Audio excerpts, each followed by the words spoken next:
What is up, guys? It's your boy Sports Runs on Diesel here. Welcome back to another episode here. And today is part 6 out of my 7-part series talking about defenses and special teams. Let's start right off with the defenses you should be targeting and you should not. And in terms of rounds, 10, 12 team PPR leagues, you should be targeting these guys. You should be targeting these defenses in the late rounds. And I'm talking like 12th, 13th, 14th round picks. That's when you should be targeting your defenses. But sometimes if you're confident in what you have in terms of your quarterback, your running backs, your wide receivers, and your tight ends and your flex options, if you're confident in all those things and it's only the 9th round, man, catch everyone else off guard and pick a defense. You know, pick that number 1 defense of the Chicago Bears, who just starting it right off as we speak here. The Bears defense, obviously by far the number 1 overall defense. Khalil Mack, Hicks, Danny Trevathan, Fuller, Clinton Dix, Amukamara, Jackson, and Floyd. I mean, the list goes on and on of this defense. Their depth is unreal. But just those, 9 guys I just mentioned there, they make this defense one of the best defenses, especially Khalil Mack. We all know what Khalil Mack can do.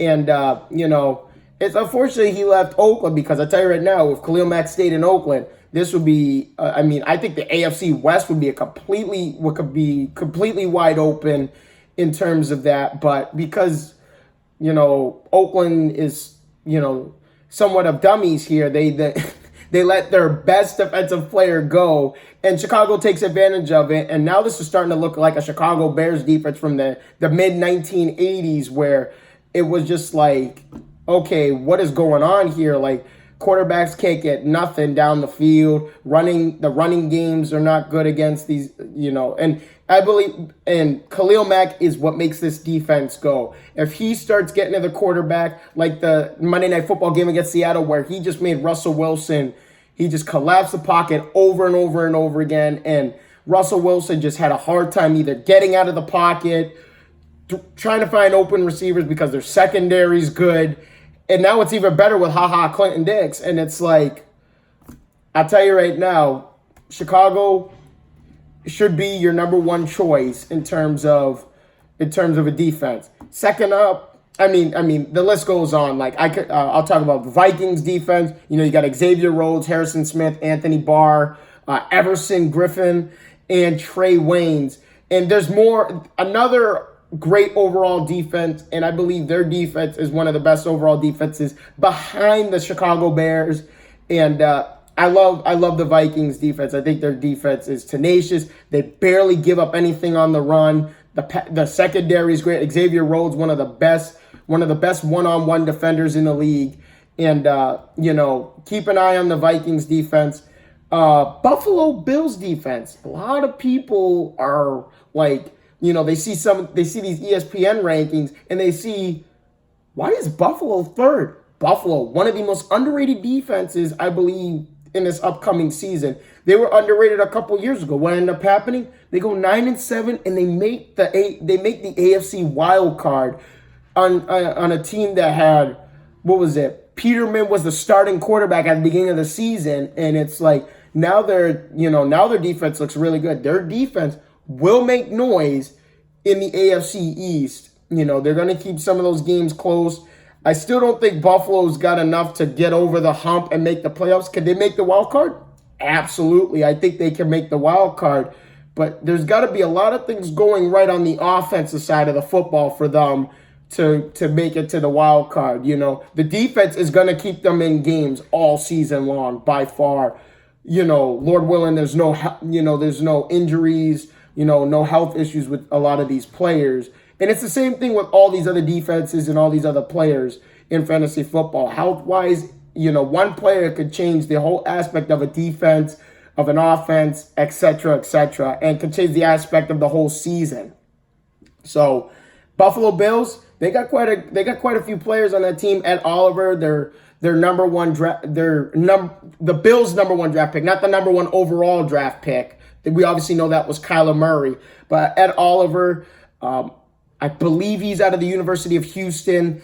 You know, tenacious guy going into the backfield, constantly drawing pressure on the quarterback, putting pressure on the offensive line. You know, Ed Oliver's one. There's Milano. There's Tre'Davious White. There's Hyde. You know, that's just a few players on this team. This defense has a lot of good depth on it as well, and they could make defensively they can make a lot of they can create a lot of problems, and they did create a lot of problems last year. I think they were number one in take. No, they weren't. They were top 5 in takeaways last year. I think they had like over 25 takeaways last year. And so they're one of the best takeaway defenses that you should look into, especially when it comes to drafting them. There's obviously the Chargers. Chargers don't have Derwin James, so keep an eye on that. He's going to be out 3 to 4 months with that foot, and I would just keep an eye on that. Like I said, one player not being there could be a big difference. You know, I believe Derwin James is the strong safety for the Chargers, and now it's just like now the next guy's got to step up on that depth chart. And but you know they still got Joey Bosa, Ingram, Perryman, Davis, Janoris Jenkins, Hayward Jr. They still got a fantastic defensive lineup, another great overall defense, and the Chargers. This is part of the reason why I picked the Chargers to win the AFC West. They have the best overall defense. Now, I'm not going to sleep on the Chiefs' defense, but at the same time, though, I mean, that Chargers defense looks very scary on paper, and they're going to look even more scary when you have Joey Bosa coming at you all the time. So, Chargers defense on that list. Obviously, the Los Angeles Rams. We all know about Aaron Donald. By far, one of the best defensive linemen in the game, probably arguably the best defensive lineman in the game. You know, there's also they acquired Eric Whittle from the Ravens. Aqib Talib's still there. Marcus Peters, they acquired him from the if I remember correctly, they acquired him from the Kansas City Chiefs. Dexter Fowler Jr. They got him from Jacksonville, the tenacious Jacksonville defense. Clay Matthews from the Packers, and then there's Brockers who's been there for a countless number of years. But you know that's just another defense with great overall depth and could easily be your starting defense. Also, there's the Jacksonville defense. Speaking of them, they got Darius, they got Jack, Jalen Ramsey, obviously, AJ Boye. Ramsey and Boye, I believe, are the best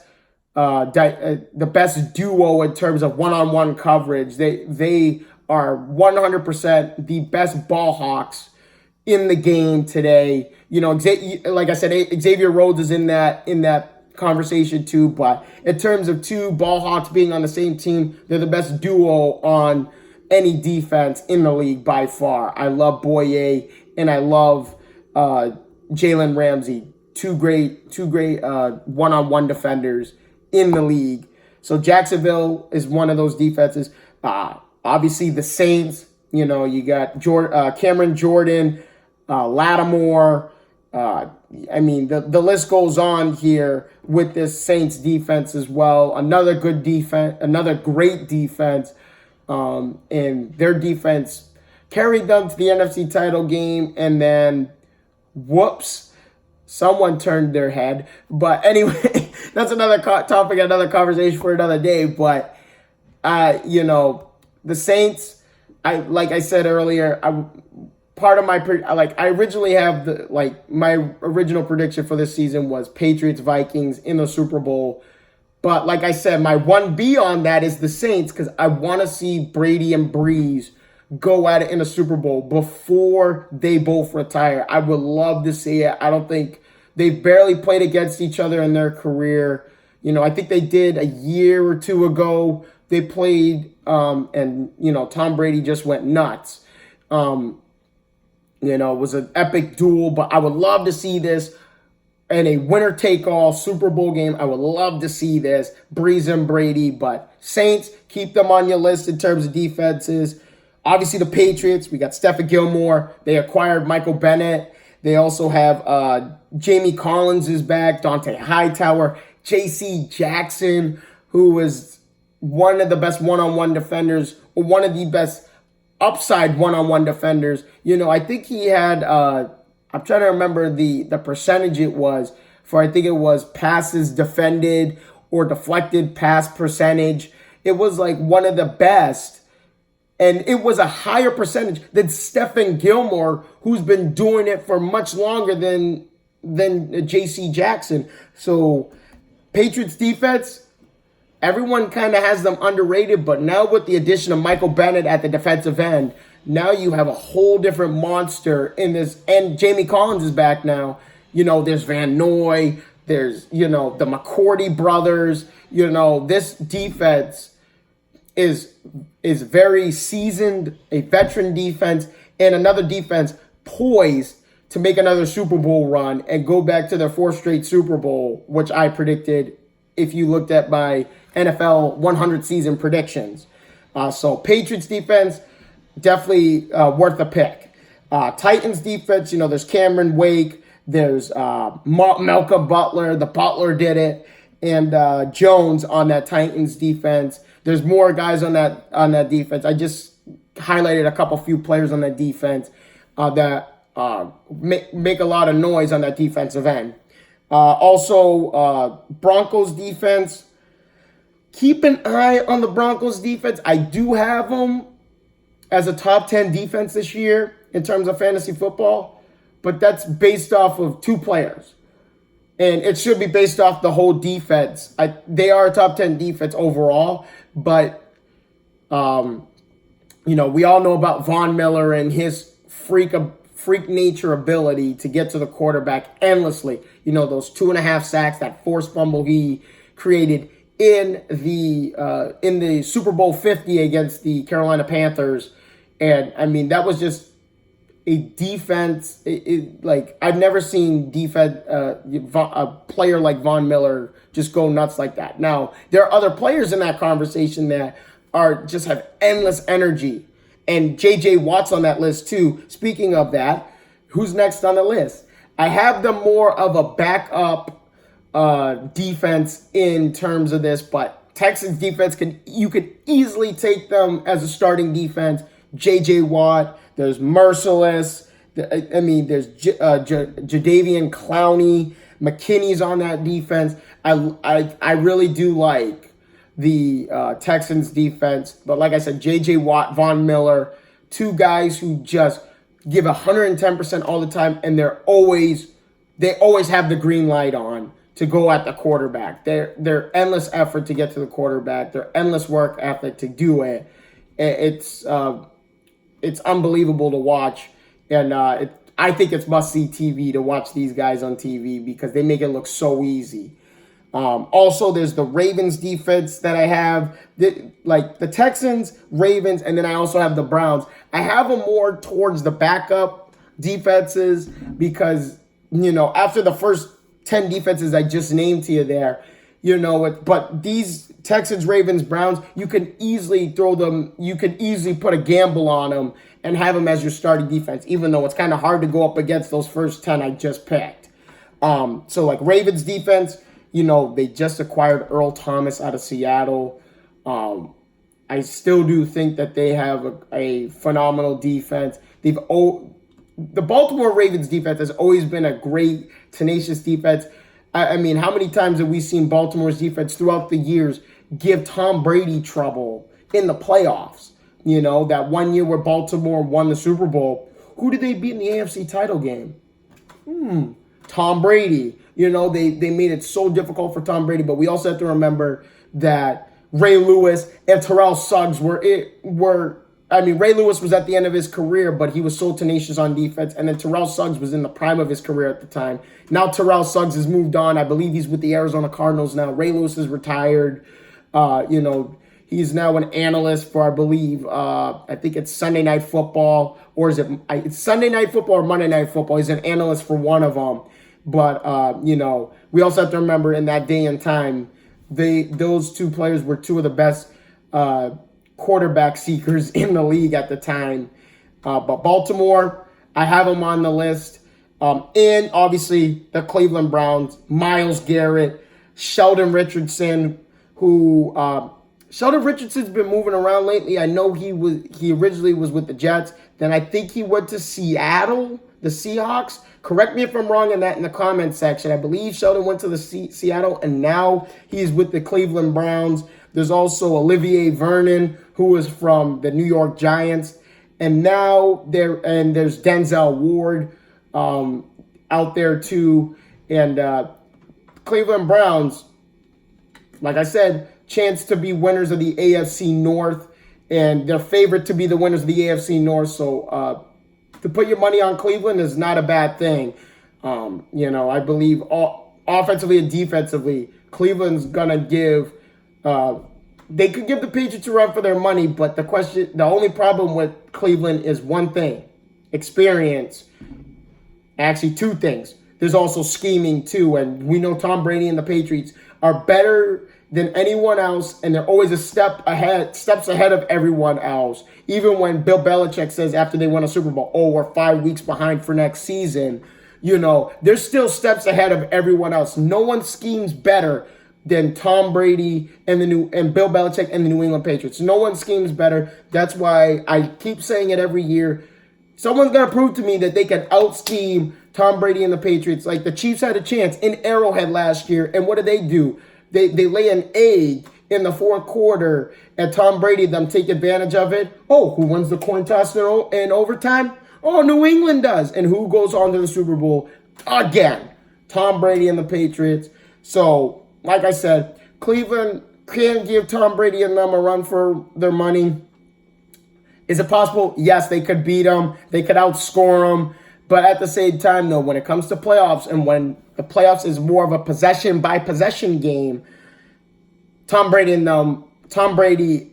the Patriots are so good at out-scheming. The only, when they lost to the Philadelphia in the Super Bowl 50, I think it was Super Bowl 52, why did they lose? They got out-schemed. They pulled a rabbit out of the hat, threw the ball to Tom Brady, missed the catch. What does Nick Foles do? And the Eagles do? They throw it to Nick Foles, pull a rabbit, pull that, completely 180 it, and they pull a rabbit out of their own hat and catch the Patriots defense off guard. And that's what ends up being the winning difference in that game. Is that fake? Is that pass to Nick Foles as a receiver for a touchdown? That's the difference in that. But, so anyone to avoid in this, don't pick anyone in the bottom 10 defenses unless you have a deep league and you need to have 3 defenses. If you have one of those wacky rosters in fantasy football, those custom rosters, don't pick anyone in the bottom 10, please. It's just like, save yourself some energy, because I'll tell you right now, they're going to be putting up negative points, especially in PPR leagues. And they'll put up negative points in non-PPR leagues, but it's like they'll put up negative points no matter what, and it's like you're going to be on the losing end of that one. So it's, but other than that, other defenses that have some sort of upside upside to them, and defenses you should keep an eye on. I have the obviously the Ravens, Texans, Browns are one of them.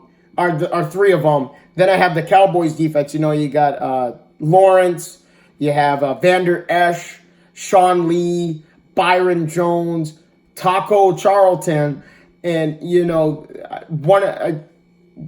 I think last year they were top 3 in points per game allowed. They only allowed like 15 points a game the whole season. And that's why they made it to the divisional week of the playoffs. They end up losing, unfortunately, to the Saints. But can Dallas be America's team and make a Super Bowl? It's possible, but Dak Prescott needs to throw the football more. I understand how great the run game is and how great the offensive line is with the run game, but Dak Prescott is primed to have a big year this year, and I believe he can now that he's got some good wide receivers. He also has Allen Hurns, who I forget to mention sometimes. But only time's gonna tell what the Cowboys are gonna do. I also have the the Philadelphia Eagles on that, and I also have the Indianapolis Colts as defenses to watch as the season goes along, because I believe those defenses can put up top 10 fantasy football numbers for defenses. But other than that, guys, that is all I have for you on defenses. Stay tuned for my last part 7 of this fantasy football series. And it's going to be obviously on the last position, kickers, and who you should be going after, who you should completely avoid. And, with kickers, the big thing with me is pay attention to the points per game that the offense is averaging. That's one thing to keep an eye on. Where the high scoring offenses are going to have the best kickers. And obviously pay attention to kickers who have a great percentage of hitting 50-plus yard field goals as well. Obviously, don't pick Chicago's kickers. After last year with Cody Parkey, I feel so bad for the guy. Like every single time Chicago's kickers kicked the field goal, it was like a jail cell for them. They could not get a field goal to go through the uprights. But anyways, thank you guys so much for your time. Please comment. Please smash the like button. Please subscribe to the channel. Please share this with your friends. I would love to get you guys insight on a lot of things. But thank you guys so much for your time. I appreciate you guys so much in supporting me so far. And I'm going to continue to keep pulling out as many videos as possible. But thank you guys so much, and enjoy the rest of the day.